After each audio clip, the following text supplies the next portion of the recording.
Well, good afternoon, everybody. I'm Duncan Kay from the Think City Institute, and I'd like to welcome everyone from Malaysia and around the world to the sixth in our series of Earth Day webinars that we've been hosting this week in celebration of Earth Day. And this is also the first of our Ramadan Musings webinars that we're going to be holding over the next 4 weeks. So with that, I'd like to hand over to our moderator for today, the Managing Director of Think City, Hamdan Abdul Majeed. Assalamu alaikum, a very good afternoon to my fellow audience and speakers. It's wonderful to have you all here on this webinar. Given the COVID, I think this has been the best platform for us to all interact and allow physical distancing not to disallow social distancing. So I hope that this afternoon can be a productive afternoon. As Duncan has said earlier, this is part of our Earth Day celebration.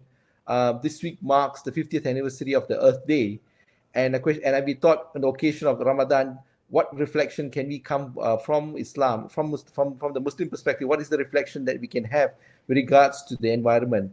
So recently, I was looking through my library and I came across an old publication that was published nearly in 1967. It's called Man and Nature: The Spiritual Crisis in Modern Man, published by Syed Hussein Nas, a leading Muslim philosopher, who writes, "Every day, everyone talks today of the danger of war, overpopulation, or the pollution of air and water.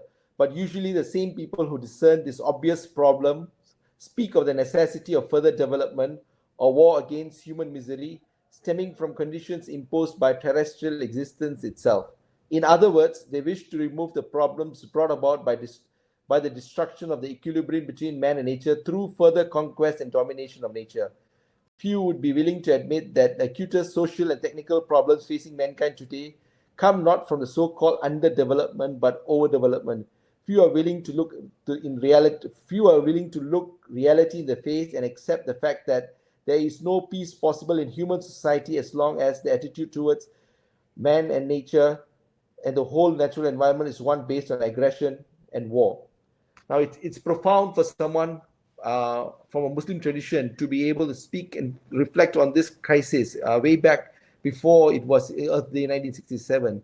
And the reason for this has been it is deeply rooted in Quran, the nature of responsibility of man and nature, whereby Allah subhanahu wa ta'ala has appointed man as his Khalifa or his representative. And in Surah Al-Baqarah it is said, Surah Al-Baqarah verse 30, it is said, I'm about to place a vicegerent on earth.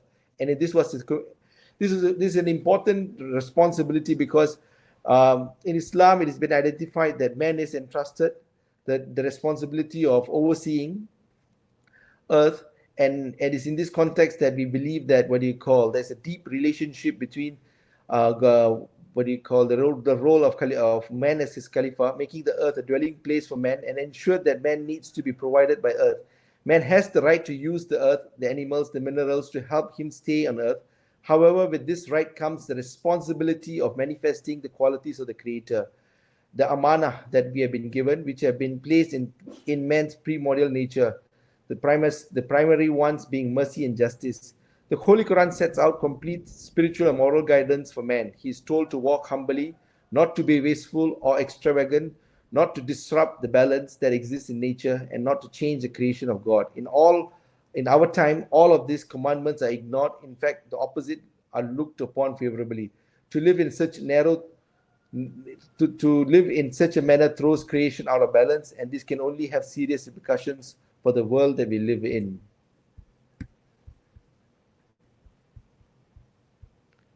So I'm going to go through a series of slides to explain what is the kind of challenge that we are faced here today, where we can see in this slide, it shows the production of CO2 globally has increased tremendously over the last 100 over years.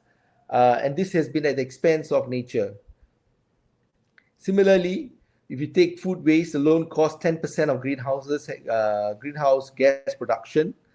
Food waste is around 200 kilograms per person on the planet, while at the same time, a quarter of the planet is starving or malnourished, and another quarter are overweight. That's the paradox that we live in.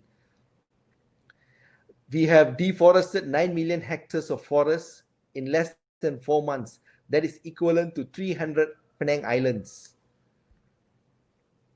We continue to rely on fossil fuels, pumping noxious gas into the air.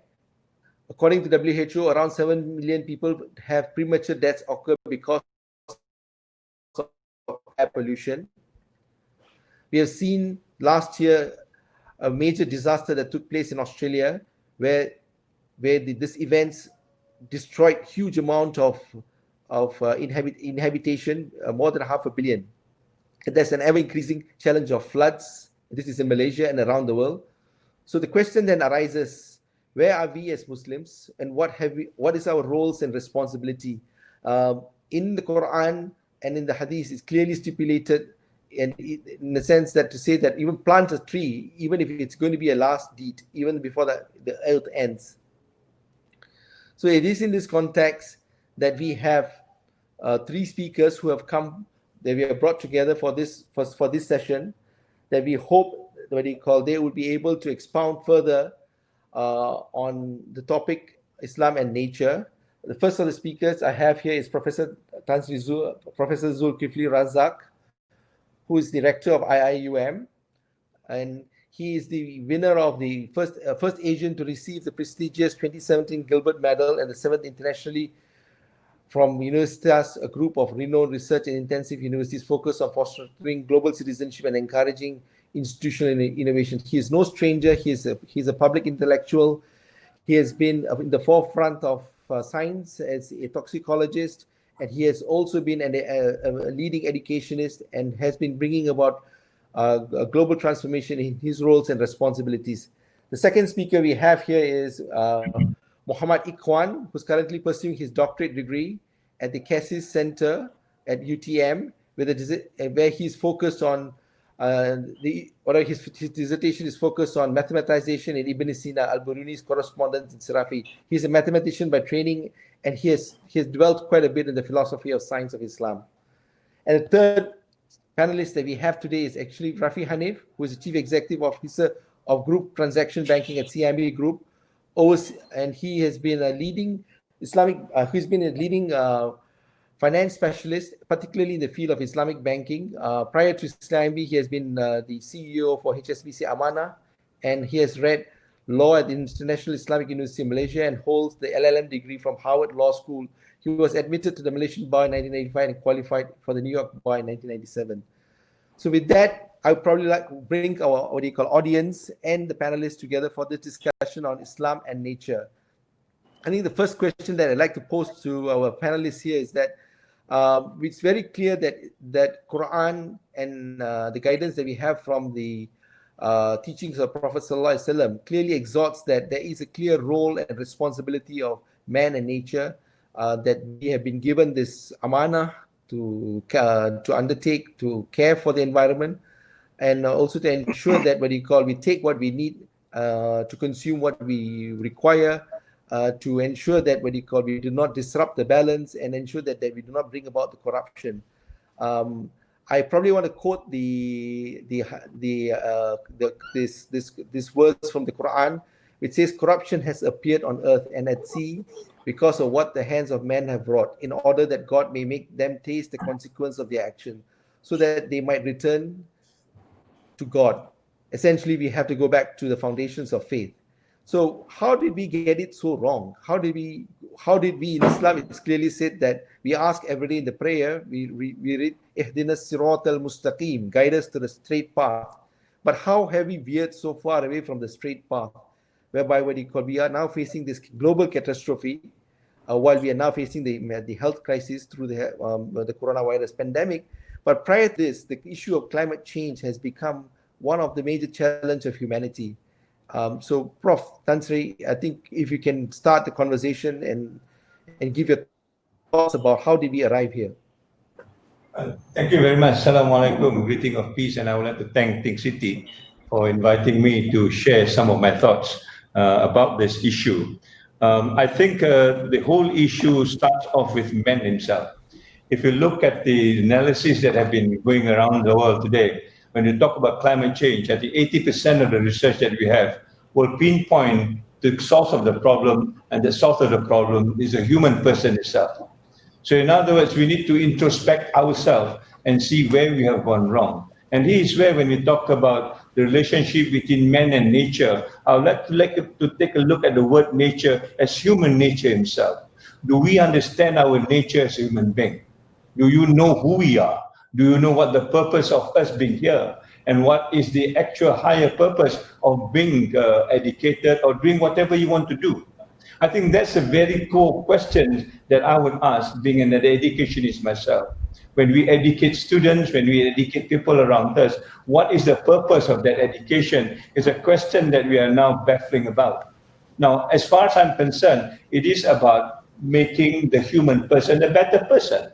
If you read the book on Syed Hussein Nas, or also Syed Naqib Alatas, it's about producing a better human. And what is a better human? A better human is a person that will then safeguard this relationship between him and his fellow being, him and nature, him and God, and also him and himself. But we need to start with this whole idea, do we understand who we are? If we don't understand who we are, then we become the subjects of manipulation or whatever it is that you want to think of, resulting to where we are now. At the end of the day, when we talk about sustainable development, it is about understanding our relationship with nature and with ourselves. So I would want to go back. If you ask me where we have gone wrong, we have gone wrong without understanding our own microcosm. Our own microcosm is a reflection of the macrocosm outside. It is an inside-out process rather than an outside-in process. Now, where do we have an opportunity to understand that? If we don't go back to the scriptures, if we don't go back to the Quran, if we don't go back to the Hadith, this is where I think the whole mechanism needs to be relooked and revisited. And until and unless we understand this, we will not be able to solve the problem. I'll just go one step further. When we talk about sustainable development, for example, we talk about ensuring that the present will make sure the future will be sustainable. Now, where is the past in that definition? That the past, I think, is equally important to understand who we are, where we originate from, and this is the issue that I think we need to bring forward to understand who we are and how do we move forward and provide solutions for the future, inshallah, the moment we understand who we are. I hope that. Okay, yeah, Tansy, with that, I probably will bring Ikhwan into the conversation. Ikhwan, I think from a philosophy of science, it's what you call, we are appointed as Allah's Khalifa in this earth with the amanah to take care on this transitory phase of our lives. How do you think we arrive at this problem? How did we get so wrong? And how did we get so lost? Muslims, we ask every day to be guided to the straight path, but we are equally with the rest of humanity that we are now facing this catastrophe. Thank you, Hamdan, for the question. How do we get here? First of all, the question was directed to us as Muslims, whereas the problem is a global problem. It is a human problem. It doesn't just affect Muslims, but the entire population of the planet Earth. So from the perspective of history and philosophy of science, Tansy Zul pointed out that we should also consider history. So we need to answer the question, where in history did this all begin? So if we look back into history, if we go like 1,000 years, 2,000 years, 3,000 years, we can sort of estimate that none of the catastrophes of this magnitude ever happened in the past thousands of years. But this only happened in the past of the course of like 200 or 300 years of history, where something happened in the past, some so-called scientific revolution happened in the past that changed the way human beings view themselves, as well as the way they view nature as a whole. And it is very interesting that you highlighted the book Man and Nature by Professor Syed Hussein Nasr. I believe it is in that book that he mentioned also that the problem of modern science, of course we acknowledge the vast benefits that we have gained from modern science, but there's also a problem in which he identified as the reign of quantity, Whereas in the past, we always have civilizations who has a certain kind of worldview which balance out the quantitative aspect and the qualitative aspect. Whereas after the scientific revolution, we've seen that the development of the quantitative aspects in education, in science, in research has become progressive, whereas the qualitative aspect suffers under the reign of this quantity. I mean, this may not be necessarily negative, but a reduction or overemphasis or imbalance towards the quantitative would render our view towards nature and ourselves to be some kind skewed, perhaps, and we can see details, but we might be short-sighted. So that is, to me, if you ask me to point out the source or the historical root of the problem. So basically, fundamentally, what you call the quest for man is now, instead of being working men with nature, we have now become men dominating nature. Yes. And at the expense of what you call the progress of science, supposed to bring material progress and prosperity and happiness. Today we seem to be in a state where that we are in a state of disillusionment. While we have so much, but yet we have so little, and we seem to be facing this constant state of crisis. So maybe with that, Rafi, I would like to ask you, there was a report in 1972 by the Club of Rome. The issue, and the report talked about the limits of growth. And essentially they say that eventually that we will feel that this exponential growth that we are seeing, from what Ikhwan talked about, science has fueled this huge pathway for exponential growth, and that eventually will come to naught. You coming from the world of finance and capital markets, what's your view in terms of how do we arrive here, and how do you relate this with what we today has come to about the scene to say that the roots of the problem, as Prof. Tansy said, is about reflecting about man is the cause of the problem, the whole heedless consumption. So maybe you could expound this further.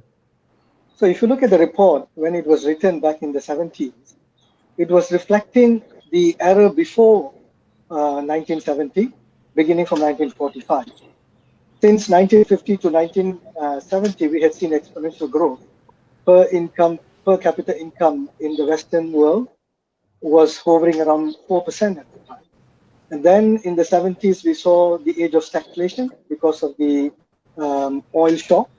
And that was the time the report was written in terms of, what do we need to limit this heedless consumption. But sadly, from the 80s onwards, we saw a significant shift towards neoliberalism, where the worldview or the economic worldview was based on the principle that economic wealth will lead to happiness, and the key to economic wealth is through economic growth. So all the governments, developing and developed world, were looking at economic growth as the key towards unlocking human happiness. So the worldview, the traditional worldview, was looking at man as the master of the universe. And as the master, he wants to maximize his utility, his happiness. And if he can only achieve this through exploiting the nature, through destroying the forest or polluting the environment or displacing the first people, then be it. And the state should have a limited role, because maximizing the utility of the people and to achieve happiness is the key objective of this neoliberalistic viewpoint that has led to this growth. Contrast that to the Islamic worldview, where happiness is a combination of three factors. One is man's relationship in the spiritual form, and man's relationship with society and environment, and man's relationship with material wealth. So instead of just focusing on material wealth, Islam looks at a holistic viewpoint on happiness, where it is a combination of spiritual enlightenment, social enhancement, and material advancement. So these are the broad perspective. And as mentioned by Hamdan earlier, the role of man in this world is as a trustee, as a vicegerent. The role of a trustee and vicegerent is therefore for fiduciary. Just imagine a guardian and a ward. The guardian is not the master of the ward. The guardian is basically a fiduciary for the ward, looking after his good health and his best interest, and ensuring that the ward is brought up in the most responsible manner. So it is not a master-slave relationship, but the role that Islam looks at being a fiduciary is a role where the trustee has a greater responsibility to ensure that the property that has been entrusted to him is harnessed, not exploited, harnessed for its best potential, and at the same time ensuring that the impact to society and environment is managed in a responsible and a sustainable manner. So where we ended today is based on what and how our forefathers have shaped their worldview. So our fathers, the previous generation has looked at material wealth as the key towards happiness. And that has led to the disaster where we are in today. And we have to basically unwind that to bring material wealth as only one of the three important components to achieve human happiness. And that's where I think we need to look at resetting. How do we relook at our new normal post-COVID-19 to bring in a more holistic viewpoint in happiness and bring GDP as just one of the few factors that could basically define happiness.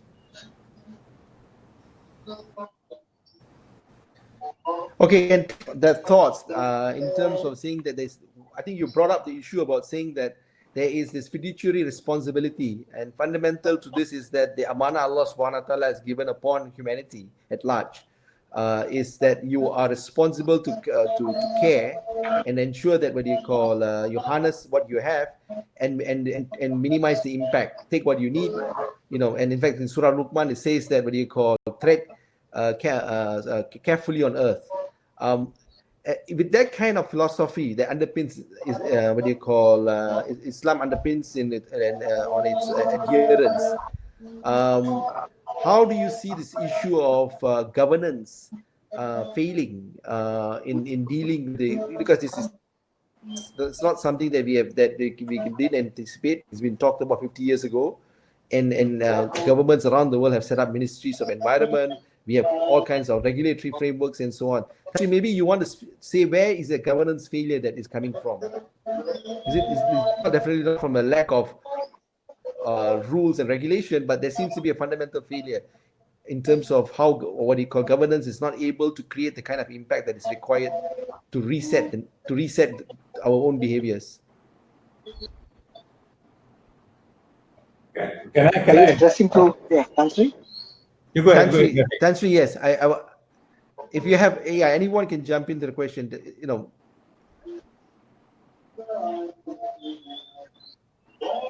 I was raising the issue to say, how did we have such a big governance failure? Because from what Rafi says, there is actually the responsibility called it, that the amana is a fiduciary responsibility. While we have seen around the world last 50 years, there's been a step up in terms of regulation and regulatory environment and so on to protect environment, but yet we have seen the intensification of also parallelly the destruction of our environment. So it is like we are seeing two sides of one side is trying to do good, the other side is actually going in the totally wrong way. So where do you see this governance failure? Is it with the individual? Is it with corporations? Is it with governments, leadership? Rafi? Yeah, from an Islamic viewpoint, it is a collective responsibility of the community. We cannot just pass the buck to the government. Obviously, the government has to play a role to ensure that there is a balance in terms of harnessing the environment for the best interest of mankind, to ensure that there is no impact or negative impact to both the society and environment. But at the same time, all stakeholders must play a role. So take, for example, if you are a depositor, depositing money in a bank, it is your responsibility, as a collective citizen, to ensure that your deposit is utilized by the bank in extending financing to responsible sectors. That's why from the very beginning, Islamic banking has always been focusing on ensuring that the funds are used to advance financing to responsible sectors. So socially destructive sectors like alcohol, tobacco, gaming, and etc. have been excluded. So your role as a stakeholder would be across all facets, whether you are a depositor, ensuring that the deposit is used by the respective bank in a responsible manner, and you have to ask the bank to have a higher level of disclosure in terms of where the financing is going. The same goes for if you're investing in a mutual fund.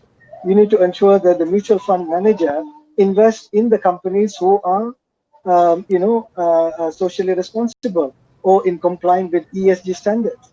And if you are an employee, then you ensure that you work for a company that is not polluting the environment. And if you are a government servant, then you need to play a role in ensuring that whatever licenses you give, whatever provisions that you make, would cater for the balancing of needs of human and environment and society. So all of us have to play a role. Yeah, let me ask also, Tansy, in the sense that you have been an educationist. I'm sure that over this last 30, 40 years, you have been working with students across all types of upbringing and learnings. Where have we seen why is it that we have not seen a large scale awareness and resolve to actually deal with the issue about the problems that we face in the environment? To start off with, I think we talked about science and the balance of it. My issue is basically I'm a science student, and I feel after so long that I've been cheated of my own education because I don't have a holistic education. I know about science. When you talk about measures and things like that, I can do it. But what about the intangibles? What about the values? What about the humanity part of it, which is also part of me, which has not been developed? And therefore, when you talk about this balance in education, we don't have the balance in education. And indeed now, if you talk about education, it is just about serving the market. We talk about employment, we talk about employability, we talk about human capital. What about the human being itself? It has not been articulated in education system per se. And I think this is a missing chunk as far as education, not only education, in many things. And we talk about governance at the end of the day. What is the purpose of governance? To me, the governance must meet, quote unquote, a level of justice. At the end of the day, the governance must ensure justice. Whoever is involved, is justice being served? In the corporate sector, for example, you may have a fantastic governance, but at the end of the day, does it talk about justice? Why do you get this disparity between the rich and the poor, not only in our environment, worldwide? Oxford have been talking about this, 300 people monopolying 50% of the world assets, for example. And number goes down from 3 digits to 2 digits and 5 digits. Of course, perhaps a governance are good, but does it serve the whole purpose of balance, dispensing justice, and making equitable sort of a distribution or whatever you want to call it? So these, I think, that the issues that it is very fundamental. You need to move on rather than just sticking to the old jargon of governance. Governance is good, but not serving the purpose. Then I think we look again whether the word amanah is better than governance. So we need to. If I can, there's a question that has been brought up on this.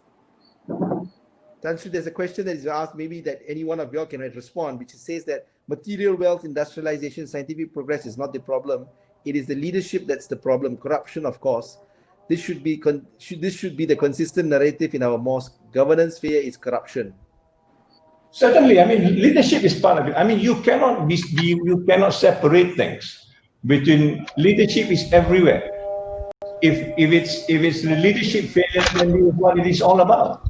You cannot say industrialization is good and leadership is a failure. Industrialization itself could be a failure of leadership. That we have moved into a kind of a thinking that this whole idea of industrialization must go on at the expense of the human being itself. So the whole question of leadership is not a person, is not a government, is a whole idea of how you actually move on, regardless what sector you are. I cannot say we are successful in terms of leadership as far as industrialization is concerned. Industrialization has caused so much trouble now. If you go back to 300 years ago in the Holocene period, there's no problem of industrialization then. There's no problem of pollution. Now we're into another era called the Anthropocene era. And we are now trying to dismantle our own civilization. And that's a question of leadership. Look at the President of America. He's a leader.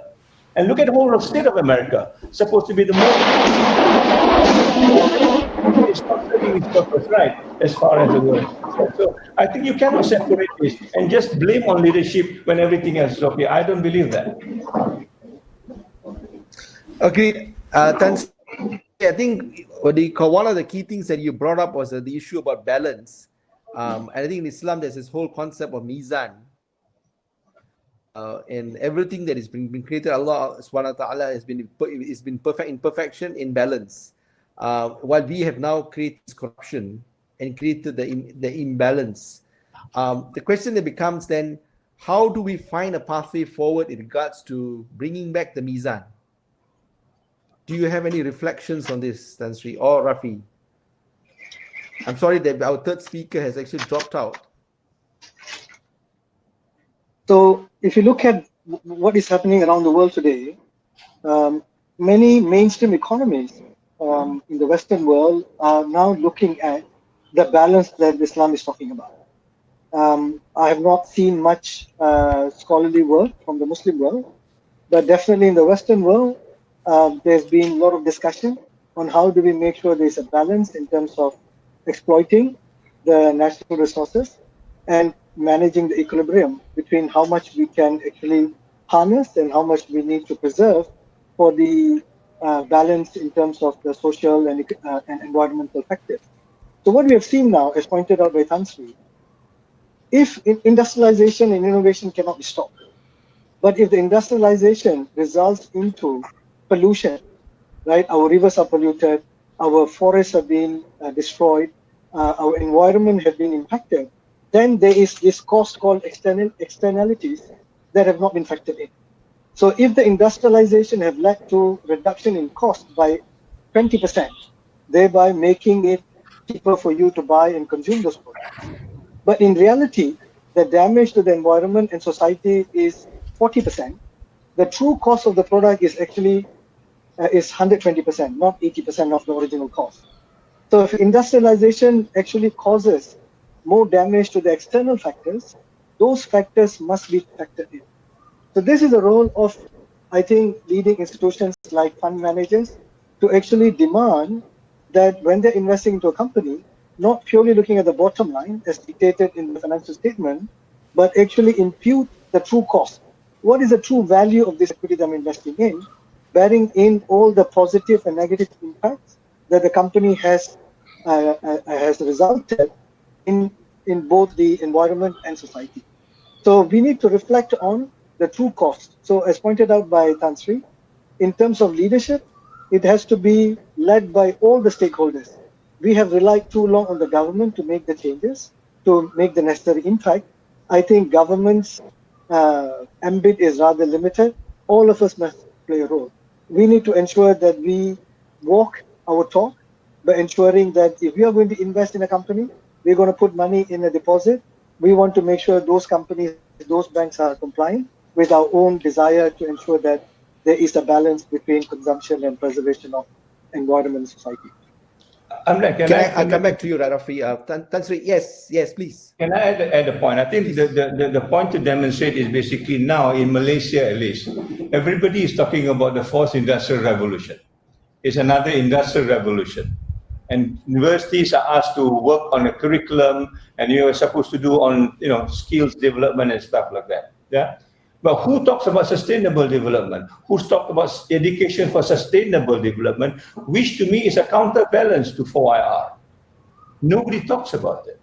So in other words, we already put ourselves in the situation that we will face another issue ahead of us, just in the first, second, and third revolution. What will be the issue? The issue in 4IR, people are talking about a different way of looking at things. Now people are beginning to talk about transhuman. This is where when the human intelligence are superseded by the artificial intelligence. We are supposed to create another sort of species called a transhuman species. And these are something that we cannot imagine what will happen. Are these transhuman people basically sustainable, well-balanced, well-governed the way you want it? Or who are these people? So in other words, the discussion and fourth industrial revolution or industrial revolution before this are not complete. We jump into the bandwagon, we do not understand it, and then we are faced into a consequence that at the end of the day, we are not able to handle. So I think this is where the issue is. And when you talk about leadership, then where does the leadership lie? The leadership lies in us. When people ask you to do something, fourth industrial revolution, do we ask the right question? Is this something that we need to go headlong before even understanding it? If you don't ask those questions and we just follow and herd mentality, then we are going to end up into another problem. And I think this is where I would want to illustrate industrial revolution has got its own limits if you don't understand it.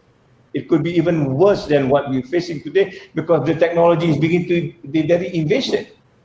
They are getting into our minds, they are getting into our body, and our whole human nature will be disrupted by this 4IR if you don't understand it. That is the issue, I think, that we need to look at. Tansy, I'll come back to you shortly. Ikhwan, maybe I will bring you back into the conversation to say that the emphasis about balance in Islam is very central, and the disruption that we see is a result of that. How do you then achieve mizan? And because this is a very central concept, maybe you want to give your thought from the perspective what Quran says about this. Yes. First of all, I apologize for the poor connection. I missed some of the conversation on governance. When we talk about this balance, first of all, we have to recognize that Allah subhanahu wa ta'ala has created the entire universe, the heavens and the earth, all in due balance. It originally, as a default state, it is already in balance. Now, Allah subhanahu wa ta'ala also relegated this stewardship to man, to human being, as his Khalifa, and as the verse that you've quoted in the beginning. At the same time, there's another verse in the Quran, in Surah Al-Ahzab, that says that Allah subhanahu wa ta'ala also offered this trust, this amana, to the heavens and the earth and the mountains and the other great creatures of God, and they all rejected this amana. They couldn't bear it, but human being took this responsibility. And then the verses go on and say that indeed man is most ignorant, most unjust, meaning that although we are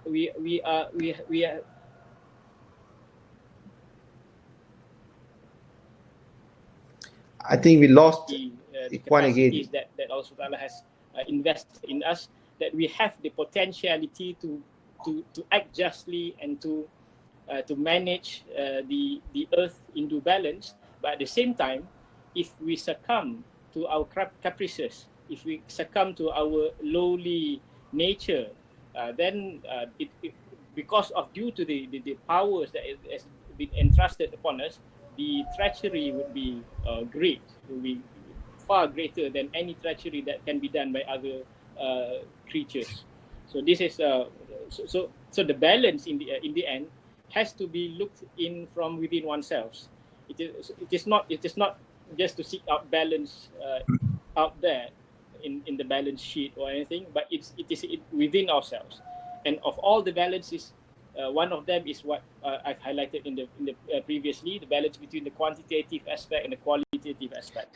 Basically, if I can bring that, there's an issue about the spiritual crisis at the individual self. Yeah. So Ramadan is a month of renewal, and I think what can you say, or each one of you can speak about? This is a month of renewal, reflection, resetting ourselves, and so on. How do we reset ourselves? How do we face the journey ahead for us? Maybe Ikhwan, you want to start? Ramadan is the school, so to speak. It is the education program for us to retune and fine-tune ourselves with ourselves, because we've all year long we've been busy, and with our attention is all towards our routine, our other obligations, but we've neglected our own souls. So Ramadan is the opportunity for us to reconnect with ourselves, and I believe perhaps for the past many years, Ramadan has not given us that much opportunity, because when Ramadan came, we do business as usual. In fact, the the caprices, our desires when they were augmented, in fact, in Ramadan. So now perhaps this is Allah SWT message to us that we should really pause and stop and stay away from our daily routine and just focus on yourself and to rediscover what is your purpose, what is this existence all about, what is my existence all about, what am I doing here, what is my goal in engaging in that particular occupation, what is my goal in disengaging with that particular occupation, and so on and so forth. So I believe this is a blessing, like Tansy has mentioned before, and I believe it is a blessing in disguise. And also on the Mizan just now that you brought up, this is just my observation, because previously there was a question on governance. I noticed that during this MCO, the local economy flourished better. Had it not because of the pandemic, if we have an MCO without the pandemic, perhaps we could encourage local economy to thrive again. Because now we are realizing that we have a neighbor who has that particular item, and we have this who can offer us like eggs, and this person can offer us fishes, and we start collaborating and so on and so forth. I believe this is perhaps one of the ways where we could gradually regain the balance in terms of big or small government that you were talking about previously. Can I get Tansy to respond, also give your reflection on what this Ramadan would mean in terms of how we think of Islam and nature? Yeah, I must say this Ramadan is a different Ramadan from the previous Ramadan. I mean, the last 2 days I was mentioning, we can feel the ease, the relaxedness, the kind of peace that we are having. That we don't have to run to this pasar Ramadan to go for food and to find parking spaces. There are too many people there. I think this is what Ramadan is all about. It's about simplicity. It's about getting back to the basics. It's about coming back to ourselves, who we are. And in that particular context, this Ramadan is just another reminder for us, not only for the month, but I think for every day. Every day, I think, is a Ramadan for us if we want to go back to who we are and understanding who we are in the real sense of the word. So I think this is really an opportunity for us to reflect very deeply. Coming back to my first question, do we understand ourselves? Do we understand our nature? Can we live we ourselves in that particular context so that we can bring better values outside? I'm not saying that materials are not important, they are important, but how do you balance it? How do we say stop? When you talk about economic growth, is growth going to be forever?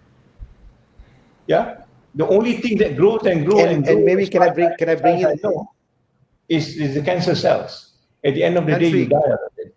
Yes, I think that there's a question from the audience saying that Mahatma Gandhi said Earth has enough for man's needs and not for man's greed, and they asked for a comment from the panelists. But I thought I would relate this to another question that we probably should explore, because fundamentally, Rafi, you brought in the issue about the the dominance of the neoliberal agenda today has taken control of everything else. So the whole ideology of science and capitalism and profit at any expense has become the mantra. I mean, seek growth at any expense. While we privatize profits, we socialize losses. And this seems to be the model that the world seems to operate now. And maybe you can give your thoughts in this context and also share your thoughts about Ramadan, Rafi. So the view that Mahatma Gandhi has shared is is based on the Islamic principle. If you look at the Islamic viewpoint on economics, unlike conventional economics, where scarcity is the key driver, and we have to maximize the scarce resources to maximize the happiness or utility, the Islamic viewpoint is there is sufficient resources in this world for all human needs, not necessarily human wants and greed. So there's a big difference between needs and wants and greed. So that's why the balance is important. We need to strike a balance between needs and wants. And Quran basically says that everything is provided in exact measure, so that there is no discrepancy between the needs and the resources available. So what happens is, when we go back to the original philosophy of the neoliberalistic view, that happiness is driven by material wealth, and material wealth can only be achieved through economic development, then all other factors are not considered. So Tansy was pointing out, this month is really peaceful because of the pandemic, so we can really enjoy the true blessings of Ramadan. But I doubt we can do the same next year, because the pressure would be, despite being Ramadan, you need to still produce X amount of products and services as you used to produce in the previous months, because every month the GDP is being tracked, and that's how a country's worth is measured.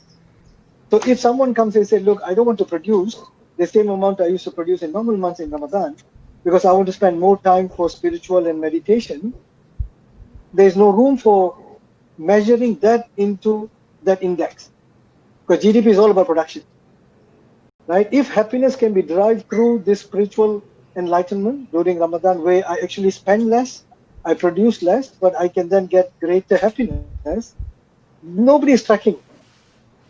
So therefore, that thought process that you have needs to be built in some index, some metrics that can value that. Hang on, although material production has gone down. Sorry. It's interesting you bring this up, and in this year's the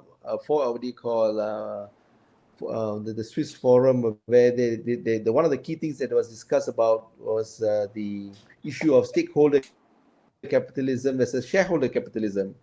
And a key question that was put out to some of the big accounting firms was, what is the new form measure that we can ensure that then stakeholders, the stakeholder economy as opposed to the shareholder economy, can be then fully accounted for? Is that the pathway to progress? Yeah, absolutely. The Quran actually talks about. Or do we need to go? Or do we need a radical rethink? So the Quran talks about that God has created many things in opposites, in contrasting forms. So you have day and night, you have sickness and health, you have rain and shine, you have winter and summer. Likewise, you have the normal routine, which is the months preceding Ramadan, and in Ramadan is the opposite of the norm. So instead of having eating and drinking during the day, you do it at night. So you spend more time on charity, you spend more time on good deeds. This month is supposed to be a month to not only reflect, but to rejuvenate, not only ourselves, but also the environment. Because you are actually having less economic activity during this month. It actually gives the world a time to heal, just like our body needs time to heal. But because of our economic philosophy that requires everyone to work every day in order to meet the GDP target, and that happens to be the political agenda, then there's no room for other factors to be taken into account. That's where I think we as a society has failed. And probably, I think we're coming to the hour, and I've been looking at some of the questions that have been put out, and I've been bringing it into the question into the conversation. There has been some of them have raised the issue about saying that the current model of development needs to be rethought through. They say that some say that they don't have nothing against industrialization. It's a necessary transition towards Malaysia being called a developed country. However, is the route taken truly sustainable? I'm just picking up some of the questions so that you all can reflect on it and respond. In the education field, it says that we have neglected social sciences and humanities in our education. We just very much focus on the economics and anything to do with finance and accounting. Even in the scientific field, we are seeing now a deficit of number of people who are going to the science field. So some reflections on this. Tansy, I start with you, Tansy. I give you a minute for you to respond. I believe the whole education system needs to be revamped.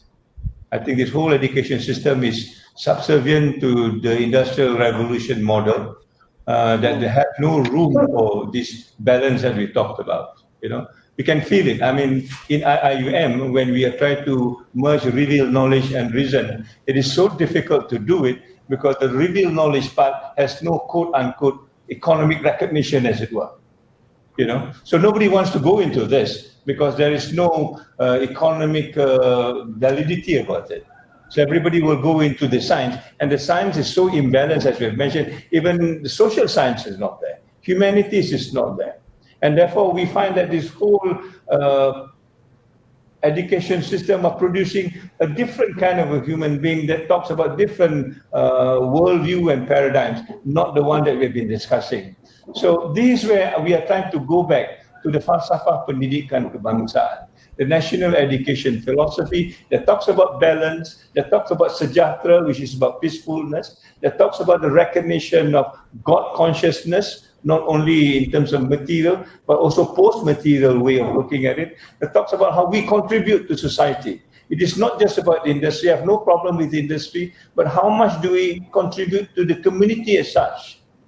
When the community are now at this particular juncture, we are not even contributing. We do have no skills to contribute to it. So this is a whole issue I think that needs to be looked at. So when we talk about the new normal, therefore we really need to redefine what is this new normal is all about. Who decides the normal? And it's new for whom? Is it new for them or new for us? So this is a big discussion that we need to have and find out whether education is meant for this post-pandemic sort of era, or are we just, making another gloss over and say this is new and everything now is online. I have no problem with online, but you cannot survive just online if you want to create a human being. There must be a face-to-face. This is how you transmit values. You don't transmit value electronically. You need to see how people behave and learn from that. So these are issues I think that we need to put, and I'm worried that the discussion now is everything must be online. That the people who are the worst, while they are not having this online thing, they will be left out again. And these are, I think, the bigger questions that we need to address moving forward as far as education is concerned. Rafe, any thoughts about what kind of things that we need to consider in a post-COVID world? I think certainly one of the challenges I think we will face is post-COVID-19, there would be a severe pressure on the economic front. And a lot of the progress we have made in terms of making the businesses more sustainable may take a backseat because most companies would be looking at a matter of survival. So if they can get something cheaper from an unsustainable source, they may be pressured to do it, as opposed to trying to get the best sustainable products and services. The same will go for consumers. If they can get away with a cheaper product which did not meet the sustainability standard, most consumers may end up taking that. So I think while a lot of progress has been made, in the near term, there could be a huge setback in terms of this progress. And obviously there must be leadership, and that leadership must come from the community at large. Now, as pointed out by Ikhwan, if we can buy something locally, why do we need to buy all day from China? Of course, the price is cheap, but if you bring in the true cost, the amount of environmental damage that occurs in China because of this mass production, and also the damage that happens during transit, nobody measures that. We only look at what is the price on the bill of lading as the price that determines the cost. But actually, the true cost probably would be much higher. So while a lot of progress has been made, I think there would be severe constraints in the near term. And this is when I think we need serious leadership to make sure that we continue the path and actually have a reset to make sure that we have a new norm which is clearly defined and everyone has a role to play. Ikhwan, your thoughts? First, we have to question what is the meaning of the word development. What is the meaning of the word progress? Scholars have been questioning this for a long time, even before this MCO and COVID-19 episode. Professor Naqib Al-Atas has written his Islam and Secularism. Perhaps all of us have read this and reminding ourselves of this very thing. And perhaps we need something like this to force us into a situation where we have to really seriously reconsider and rethink about these things. But of course, rethink is not enough. We have to envision what are the steps that we should that we can take in order for us to move forward. I can only reflect upon as far as our education system is concerned, and echoing Tansy Zul's sentiment that our education system is imbalanced, is slanted towards the science and the economy, and those who the job market, etc.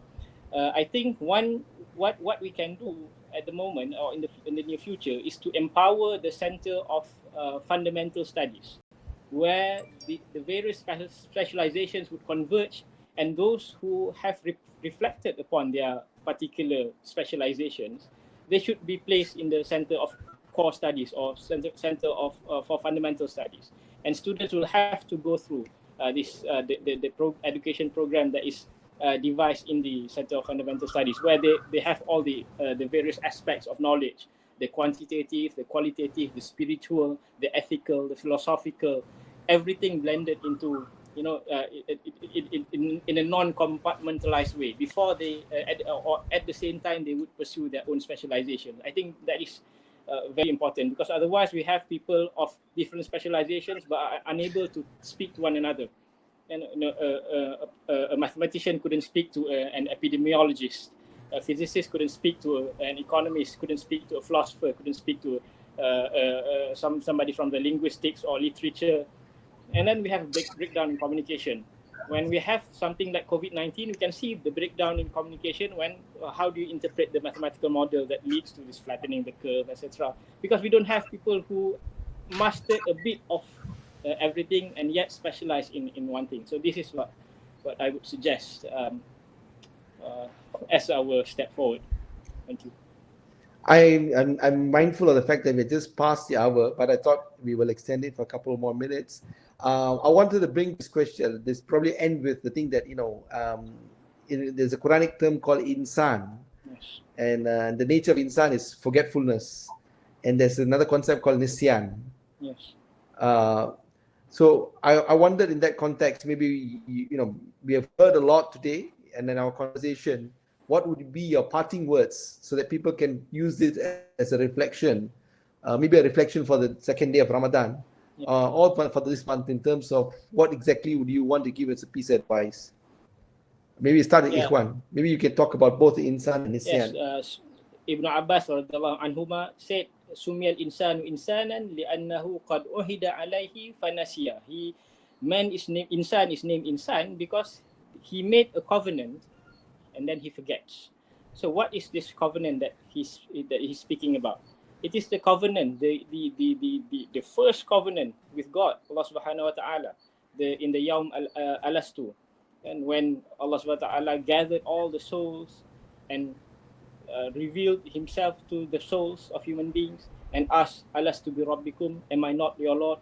And all of us said, "Bala shahidna, indeed, you are indeed our Lord. You are we witness." So this is the very reality of our existence in this world, the origins of our existence in this world, also the goal, the end goal of our existence in this world. But all of us forget.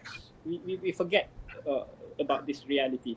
Had we know, if we can remember this, if we can be made to recognize our indebtedness to Allah Subhanahu wa Taala, we will be more fearful and more responsible in all of our engagements on earth. Let it be in intellectual matters, in economic matters, in governance, etc., etc. And we should build institutions based on these values, or institutions that reflects these realities, not institutions that is just purely mechanical and contractual or mathematical in nature. Rafi. I think quickly, if you look at all we have said in the past hour, I mean, it is incumbent upon all of us to play our individual roles. All of us need to look at our own consumption pattern. So we need to first understand that less is more. We don't need to be influenced by the herd mentality that every time there's a new fashion, we need to upgrade our wardrobe. Every time there is a new model, we need to upgrade our car.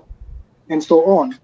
So if we individually adjust our consumption pattern, it will have this tail effect where it will have a reduction in production, and automatically the supply side will come down. And that will reduce the pressure on the environment. So it all goes back to the lifestyle that we have chosen. And I think this Ramadan could be a good time to reset our own mindset, to reflect on the material things that we have as a tool to achieve happiness, not the end itself. But it does in itself doesn't bring happiness. So if we can keep that in mind, I think a lot of the problems we've discussed today could be adjusted on its own if we adjust our consumption pattern. Tansy, can I get your last words? Well, mine is the same. I think basically we need to go back to ourselves and understand who we are. We talk about the question of leadership. I think there's a hadith of the Prophet which says that all of us are leaders and we are accountable for what we do. And until and unless we exercise that leadership, I don't think any of this problem will be, solved or minimized. We need to engulf values like empathy, compassion, moderation. These are words that actually reminds us when you go out and you sympathize and you have compassion with other people, it reminds us who we are and what is our role. Because the world is such an imbalanced world that there are many of this around us. I mean, forgetfulness, yes, but the moment you see these people, you are reminded of what your roles are. You're reminded of what your amanah is. You're reminded the kind of leadership that you need to take. And all this depends on the kind of value that we nurture within ourselves that brings out these other things that we can exercise for the betterment of the humankind moving forward, inshallah. So I think it's all depend on us. The more we do this together, I think the more we can get into the solution, just as we see it now. The world is trying to get together to solve a problem. No one individual people can solve this problem. We need to work together. The moment we do this, inshallah, we'll be there, hopefully. I think with what do you call, it's been a wonderful conversation this evening. I hope that this is a food for thought for all of us, those who are listening, those who have spoken. I think there's plenty for us to reflect on.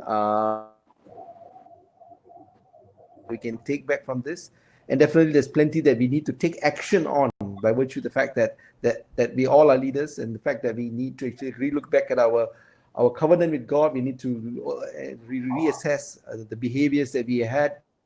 We need to consume less. We need to think about our roles and responsibility as Allah's Khalifah, and also ensure that we execute the fiduciary responsibility effectively and fulfill the amanah that we have been given. So with that, I thank all of you all for joining us in this conversation.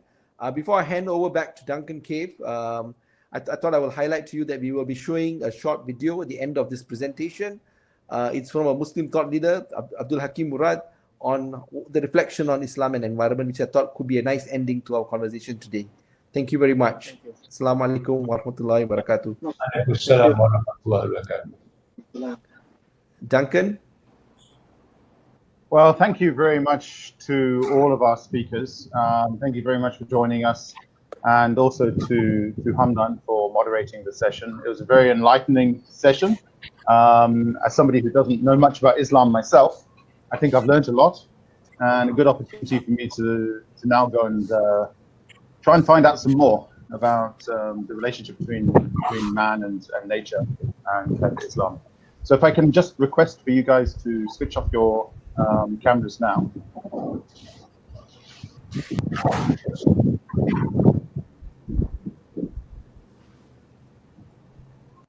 Thank you so much. So just a few last words from me.